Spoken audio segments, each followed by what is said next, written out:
అమ్మా, ఈ summer holidays కి ఏదైనా ట్రిప్ కి వెళ్దామా? సరేలే, ఎక్కడికి వెళ్దాం? అరకు వెళ్దాం.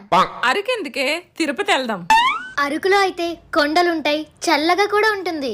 తిరుపతిలో కూడా 7 కొండలుంటాయి. ఆ కొండల మధ్యన కూడా చల్లగా ఉంటది. అలాగే వెంకన్న బాబు దర్శనం కూడా అవుతది.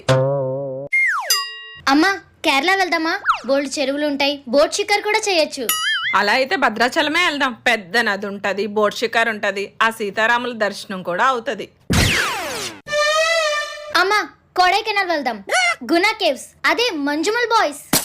అక్కడికి ఎందుకే, అది చాలా డేంజరస్ ప్లేస్. ఎప్పుడు గుడ్లకే కాదమ్మా, అప్పుడప్పుడు ఇలాంటి ప్లేసెస్ కి కూడా వెళ్ళాలి. అక్కడికి వెళ్తే గుళ్ళుకి కాదు, డైరెక్ట్ గా దేవుడి దగ్గరికే వెళ్ళిపోవచ్చు. లైఫ్ లో అడ్వెంచర్స్ చెయ్యాలమ్మా. ఆ రేపు పొద్దున్న మొగడింటికి వెళ్ళాక చేద్దులే అడ్వెంచర్స్. అమ్మను మించి దైవం ఉన్నదా? ఆత్మను